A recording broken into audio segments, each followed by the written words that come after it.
తీసుకోకముందు నిజంగా నాకు కోడింగ్ అంటే చాలా భయం. బట్ వచ్చిన తర్వాత నా భయం అంతా పోయింది. నిజంగా నేను చేయగలుగుతున్నాను, నిజంగా నేనైనా చేస్తుందని కొన్నిసార్లు అనిపించింది. ఈ విషయంలో నేను 10,000 కోడర్స్కి థ్యాంక్స్ చెప్పుకోవాలి. 10,000 కోడర్స్ అనేది ఇఫ్ ఇన్ కేస్ మనకి జాబ్ నచ్చకపోయినా, ఆ శాలరీకి మనం సాటిస్ఫై అవ్వకపోయినా, మనకి నెక్స్ట్ జాబ్కి షిఫ్ట్ అవ్వాలనుకున్నా మన 10,000 కోడర్స్ టీమ్ ఎప్పుడు సపోర్టివ్గానే ఉంటుంది.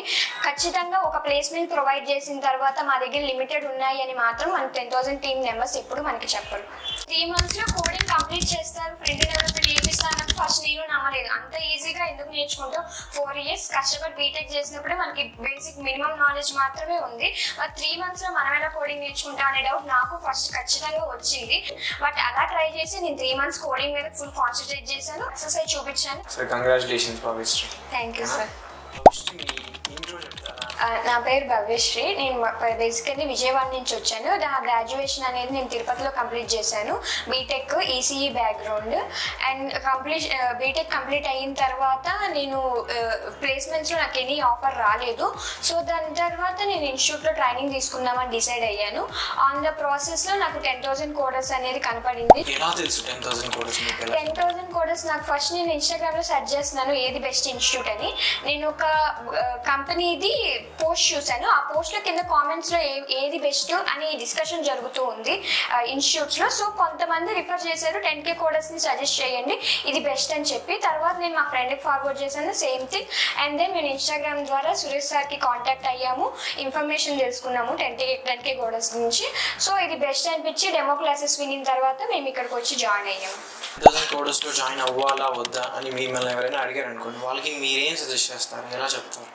నేను ఒకటే చెప్తాను, 10,000 కోడర్స్ ఆల్వేస్ మీకు ఒక పాత్ చూపించింది ఎట్లా అప్రోచ్ అవ్వాలి అని. నా దగ్గరకు వచ్చి ఎవరైనా సజెస్ట్ చేస్తారంటే I definitely suggest them the 10,000 coders. Because నేను ఎక్స్పీరియన్స్ చేశాను కోడింగ్ వీళ్ళు ఇంత ఈజీగా నేర్పిస్తారని చెప్పి, ప్లేస్మెంట్స్లో కూడా వీళ్ళు ఫుల్ సపోర్ట్ ఇస్తారని నాకు అర్థమైంది. కాబట్టి జాయిన్ అవ్వమని వాళ్ళకి ప్రిఫర్ చేస్తాను. వెబ్ డెవలప్మెంట్ మీరు జాయిన్ అవ్వకముందే డిమాండ్లో ఉందని తెలుసా? ఇక్కడ 10,000 కోడర్స్లో జాయిన్ అవ్వకముందు నాకు అసలు ఇలా వెబ్ డెవలప్మెంట్ ఉంటుంది, ఇలా పైథాన్, జావా, ఇలా డిఫరెంట్ డొమైన్స్ ఉంటాయి, మన పర్టికులర్ ఇంట్రెస్ట్ బట్టి మనం చూస్ చేసుకోవచ్చు అని నాకు అంత నాలెడ్జ్ లేదు. బట్ కమింగ్ టు ది 10,000 కోడర్స్కి వచ్చాకే నాకు తెలిసింది ప్రతి ఒక్క కోడింగ్ యొక్క ఇంపార్టెన్స్. దాని ద్వారా నేను వెబ్ డెవలప్మెంట్ని చూస్ చేసుకొని నా కెరియర్ని స్టార్ట్ చేశాను. మీరు గమనించింది ఏంటి 10,000 కోడర్స్కి అండ్ బయట ఇన్స్టిట్యూట్స్కి డిఫరెన్స్? మెయిన్ డిఫరెన్సెస్ అంటే 10,000 కోడర్స్ గురించి రీసెర్చ్ చేసినప్పుడు నేను 2-3 కాంటాక్ట్ అయ్యాను. ఆల్రెడీ 10,000 కోడర్స్లో జాయిన్ అయ్యి జాబ్ తెచ్చుకునే వాళ్ళని. వాళ్ళు చెప్పిన విధంగా అయితే నాకు ఇది బెస్ట్ అనిపించింది. ప్లేస్మెంట్ వైజ్గా కానీ, కోచింగ్ వైజ్గా కానీ, కోడింగ్ స్కిల్స్గా కానీ. మిగతా ఇన్స్టిట్యూట్స్ని కూడా నేను తెలిసిన వాళ్ళని కనుక్కున్నాను, వాళ్ళు ఇంత ఎఫర్ట్గా చెప్పలేదు కంపేర్ టు ది 10,000 కోడర్స్లో జాయిన్ అయిన వాళ్ళు. సో దాని బేసిస్ మీద నేను 10,000 కోడర్సే బెస్ట్ అనిపించింది పక్క ఇన్స్టిట్యూట్లో కంపేర్ చేసుకుంటే. 10,000 కోడర్స్లో కరికులం ఎలా ఉంది? 10K కోడర్స్లో ఫస్ట్ ట్రైనింగ్ అయితే బాగా చెప్పింది, వే ఆఫ్ ఎక్స్ప్లెనేషన్. అండ్ వాళ్ళు ఏంటంటే ప్రతి క్లాస్కి రికార్డింగ్ ప్రొవైడ్ చేస్తున్నారు. సో దట్ మనకి ఎప్పుడు ఎక్కడ వినాలనిపించినా, ఎప్పుడు డౌట్ వచ్చినా మన రికార్డింగ్లో వెళ్ళొచ్చు. అండ్ దెన్ నెక్స్ట్ థింగ్ ఏంటంటే ఎప్పుడు ఏ డౌట్ వచ్చినా సరే we can easily contact to the 10K coders team. ఎప్పుడు వాళ్ళు అవైలబుల్గానే ఉంటే 24 hours మనకి ఏం డౌట్ వచ్చినా వాళ్ళు ఎక్స్ప్లెయిన్ చేస్తారు. ప్లేస్మెంట్లో కరికులం అనేది హెల్ప్ఫుల్ అయిందా? ప్లేస్మెంట్స్ విషయానికి వచ్చేసరికి ఫైన్ ఏమనుకున్న ఇంటర్వ్యూస్కి వెళ్ళినప్పుడు టాస్క్ ఎందుకు అడుగుతారు, జస్ట్ టెక్నికల్ నాలెడ్జ్ ఉంటే థియరిటికల్గా సరిపోతుంది కదా అని అనుకున్నాను. బట్ ఒకసారి ఎంటర్ అయ్యాక, వాకిన్స్కి అటెండ్ అయ్యాక తెలిసింది ప్రాక్టికల్ నాలెడ్జ్ కూడా ఇంపార్టెంట్ అని.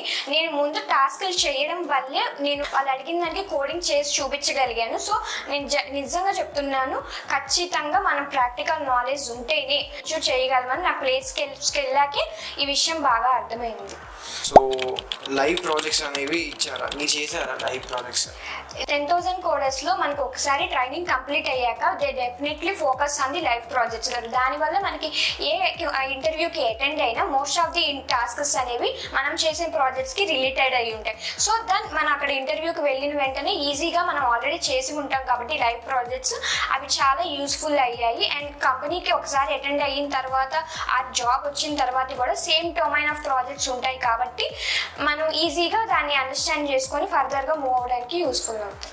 ఓకే, ఇప్పుడు జనరల్గా మీరు కోడింగ్ చేసేటప్పుడు ప్రాబ్లమ్ సాల్వింగ్ కూడా లాజిక్ రావట్లేదు, సో ప్రాబ్లమ్ సాల్వింగ్ రావట్లేదు, నాకు ఇలా స్ట్రక్ అవుతున్నాను, గివప్ ఇచ్చేద్దామా, లేకపోతే అలా సో ఏం మోటివేట్ చేసింది మేము?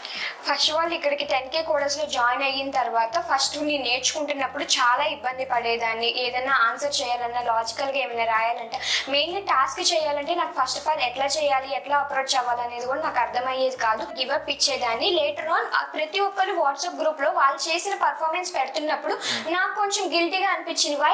Why can't I do? So నాకు అట్లా అనిపించి నేను అట్లా ఫర్దర్గా మూవ్ అవ్వాలి, నేను ఖచ్చితంగా అచీవ్ చేయాలి, వన్ ఆఫ్ ది టాప్ నెంబర్గా ఉండాలి నా బ్యాచ్లో అని నేను ఫీల్ అయ్యి నన్ను నేను మోటివేట్ చేసుకొని వాళ్ళకన్నా బాగా చేయాలని చెప్పి నేను స్టార్ట్ చేశాను. అండ్ దెన్ నాకు అది మంచి సక్సెస్ని కూడా ఇచ్చింది. 10,000 కోడర్స్లో మార్క్స్ కండక్ట్ చేశాం కదా, లెట్స్ సే ఆ మార్క్స్ ఇంపార్టెంట్ అంటారా? అండ్ మార్క్స్ మీకు ఎలా హెల్ప్ అయ్యాయి? మీరు ఎన్ని మార్క్స్ తీసుకున్నారు? ఫస్ట్ ఆఫ్ ఆల్ మనకి HTML CSSకి వచ్చినప్పుడు ఒక మాక్ జరిగింది. అండ్ దెన్ జావా స్క్రిప్ట్కి ఒక మాక్ పెట్టారు, రియాక్ట్ మాక్ పెట్టారు. సో సపరేట్గా ఎవ్రీ దానికి మాక్ పెట్టారు. సో ప్రతి ఒక టాపిక్ కంప్లీట్ అవ్వడం వల్ల, మాక్ పెట్టడం వల్ల మనం ఎక్కడ దాకా ఉన్నాం అనేది మనకి బాగా తెలుస్తుంది. ఇఫ్ ఇన్ కేస్ మన ల్యాగ్లో ఉంటే దే గివ్ అదర్ ఆపర్చునిటీ, ఇంకో మాక్కి అటెండ్ అయ్యే అవకాశం కూడా నాకు ఇచ్చారు. ఫస్ట్ ఆఫ్ ఆల్ నేను HTML CSS అటెండ్ అయినప్పుడు మాక్ బాగా కంప్లీట్ చేయగలిగాను. జావా స్క్రిప్ట్ మాక్ చెప్పేటప్పుడు కొంచెం డిఫరెంట్ అయినప్పటికీ నాకు అర్థమైంది, ఓకే నేను జావా స్క్రిప్ట్లో ల్యాగ్లో ఉన్నాను అండ్ దెన్ నేను ఇంకా బాగా పర్ఫామ్ చేయాలి అని చెప్పాను. ఈ మార్క్స్కి అటెండ్ అవ్వడం వల్లే నేను ఫైనల్గా ఇంటర్వ్యూకి అటెండ్ అయినప్పుడు నాకు ఆల్రెడీ ఇవి ఎక్స్పీరియన్స్ అవ్వడం వల్ల, ఇంటర్వ్యూతో ఎక్స్పీరియన్స్ అవ్వడం వల్ల ఎట్లా ఆన్సర్ చేయాలో నాకు అర్థం అవ్వడం వల్ల నేను ఇంటర్వ్యూకి వెళ్ళినప్పుడు ఎలాంటి ప్రాబ్లం తీసుకోకుండా, ఎక్కువ టైం తీసుకోకుండా ఈజీగా ఆన్సర్ చెప్పేదాన్ని. ప్రతి ఇన్స్టిట్యూట్లో మనం చూస్తాం 100% job guarantee or job assistant. Responsibility మీకు కనిపించిందా ప్లేస్ చేయడానికి? 10,000 కోడర్స్లో ఫస్ట్ నేను బోర్డులో చూసినప్పుడు 100% గ్యారంటీ అని ఉంది. బట్ అటెండ్ అయిన కొన్ని రోజులకి ఇస్తారా లేదా అనే డౌట్ మాత్రం నాకు ఖచ్చితంగా ఉంది. బట్ నేను మాక్ క్లియర్ చేద్దాం, తర్వాత చూద్దాం ఇస్తారా ఎవరా అనే డౌట్తో నేను స్టార్ట్ చేశాను. మార్క్స్ కంప్లీట్ అయిన తర్వాత ప్లేస్మెంట్స్ అనే ప్రాసెస్ అనేది స్టార్ట్ అయింది. ఫస్ట్ కొన్ని రోజులకు కూడా ఇట్లాగే జరిగిద్ది, కంప్లీట్గా ప్లేస్మెంట్ అనేది రాదు అని అనుకున్నాను. బట్ లేటర్ ఆన్ నాకు అర్థమైంది వీళ్ళు చాలా కంపెనీస్తో టైఅప్ అయి ఉన్నారని. నేను మోస్ట్లీ 4 to 5 ఇంటర్వ్యూస్కి అటెండ్ అయ్యాను. అటెండ్ అవుతున్నప్పుడు ఇంకా ఇంటర్వ్యూస్ కాల్స్ కూడా నాకు వచ్చినాయి ఫ్రమ్ 10,000 కోడర్స్ నుంచి. అప్పుడు అర్థమైంది, ఓకే వీళ్ళు ప్లేస్మెంట్స్ మీద కూడా అంతే కాన్సన్ట్రేట్ చూపిస్తారు, ఓన్లీ కోచింగ్ మీదే కాదు అని చెప్పి. అండ్ దెన్ బెస్ట్ ఎగ్జాంపుల్ నేను త్వరగా ప్లేస్ అయ్యానంటే కారణం కూడా 10,000 కోడర్స్. ఓకే, ట్రైన్ తీసుకోవడానికి ఎంత టైం పట్టింది? ఎంత టైంలో ప్లేస్ అయ్యారు? మొత్తం మీకు అసలు ఈ ట్రావెలింగ్ ఎంత టైం పట్టింది?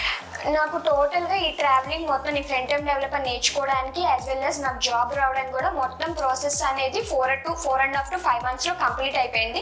బట్ ఇట్లాగే కంప్లీట్ అయిద్దని చెప్పలేము, మన ఎఫర్ట్స్ బట్టి ఉంటుంది. ఎఫర్ట్స్ మన ట్రైనింగ్ 3.5 months ఉంటుంది అరౌండ్ ఫ్రంట్ ఎండ్ డెవలప్ మీద. దెన్ వీళ్ళు మన పాక్స్ బట్టి ప్లేస్మెంట్స్కి పుష్ చేస్తారు. ప్లేస్మెంట్స్కి వెళ్ళాక మన ఎఫర్ట్స్ బట్టి మనం ఎంత కష్టపడ్డామని దాన్ని బట్టి ప్లేస్మెంట్స్లో ఎంత త్వరగా ఈజీగా సెలెక్ట్ అవుతామని ఉంటుంది. ఇఫ్ ఫస్ట్ కంపెనీకి సెలెక్ట్ అయినా 10th కంపెనీకి సెలెక్ట్ అయినా ఎక్స్పీరియన్స్ అనేది చాలా ఇంపార్టెంట్. సో ఇంత టైం అని మనం పర్టికులర్గా చెప్పలేం, బట్ మన ఎఫర్ట్స్ బట్టి ప్లేస్ అయితే ఈజీగా అవ్వచ్చు. ఈ 10,000 కోడర్స్లో లిమిటెడ్ ప్లేస్మెంట్స్ అంటూ ఏమీ లేదు. Until unless you get the job, like if you completed with in the 4 months of course, నువ్వు 10 months తర్వాత వచ్చినా సరే నాకు ప్లేస్మెంట్స్ కావాలి అంటే 10,000 కోడర్స్ ఆల్వేస్ రెడీగా ఉంటుంది మన ప్లేస్మెంట్ ప్రొవైడ్ చేయడానికి. సో ఇప్పటి వరకు మీరు ఎన్ని ఇంటర్వ్యూస్ ఫేస్ చేశారు, రియల్ టైమ్ ఇంటర్వ్యూస్, అని ఏమైనా ఆఫర్స్ వచ్చాయా? 10,000 కోర్సెస్కి వచ్చిన తర్వాత అరౌండ్ నేను 6 to 7 ఇంటర్వ్యూస్ అటెండ్ చేశాను. దాంట్లో వాకిన్కి అటెండ్ అయ్యి నేను 3 కంపెనీస్కి అటెండ్ అయ్యాను. లక్కీలీ నాకు ఏమైందంటే థర్డ్ కంపెనీకే నాకు ఈజీగా జాబ్ వచ్చింది. సో మీరు జనరల్గా వాకిన్కి వెళ్ళారని చెప్పారు కదా, అక్కడ అదర్ క్యాండిడేట్స్తో కంపేర్ చేసుకున్నప్పుడు మీరు ఏ విషయాలలో బెటర్ అనిపించింది? నేను కంపేర్ చేసుకున్నప్పుడు వాకింగ్కి వెళ్ళినప్పుడు మన ఇన్స్టిట్యూట్ 10,000 కోడర్స్ నుంచే కాక డిఫరెంట్ ఇన్స్టిట్యూట్ నుంచి అక్కడికి అటెండ్ అయ్యారు. అండ్ ఒక్కొక్క రౌండ్ ఎలిమినేషన్ జరుగుతున్నప్పుడు మోస్ట్లీ నెక్స్ట్ రౌండ్కి అప్రోచ్ అయ్యి అటెండ్ అయ్యి కన్సిడర్ చేసింది మాత్రం 10,000 కోడర్స్ నుంచి. ఎందుకు వీళ్ళే అవుతున్నారు, పక్కన ఇన్స్టిట్యూట్ వాళ్ళు ఎందుకు అవ్వలేకపోతున్నారు అంటే నాకు అర్థమైందంటే ప్రాక్టికల్ నాలెడ్జ్. ఈ ప్రాక్టికల్ నాలెడ్జ్ వల్లే 10,000 కోడర్స్ మెంబర్స్ ఈజీగా ప్లేస్ అవ్వగలుగుతున్నారు అదర్ ఇన్స్టిట్యూట్స్తో పోలిస్తే. 10,000 కోడర్స్లో మీకు ప్లేస్మెంట్ టీమ్ సపోర్ట్ ఎలా ఉంది? 10,000 కోడర్స్లో జాయిన్ అయిన తర్వాత ప్లేస్మెంట్స్కి నేను ఫర్దర్గా సెలెక్ట్ అయినప్పుడు ఎవ్రీడే నాకు ఒక వాకింగ్ కానీ ఆల్స్ ఎనీ కంపెనీ ఇంటర్వ్యూ కానీ రోజు అటెండ్ చేసేవాళ్ళు. దానివల్ల నాకు బాగా ఎక్స్పీరియన్స్ వచ్చింది. ఈ కంపెనీ కాకపోతే నెక్స్ట్ కంపెనీకి నేను బిఫోర్ కంపెనీకి ఏవైతే మిస్టేక్స్ చేశానో దానివల్ల నెక్స్ట్ కంపెనీకి అది ఫర్దర్గా ప్రొసీడ్ అవ్వకుండా మంచిగా రికవర్ చేసుకొని ఆ మిస్టేక్స్ని మూవ్ అవ్వగలిగాను. నా అప్కమింగ్ బ్యాచెస్కి నేను చెప్పేది ఏంటంటే 10,000 కోడర్స్ వాళ్ళు ఎవ్రీ టైం పాత్ అనేది చూపిస్తారు.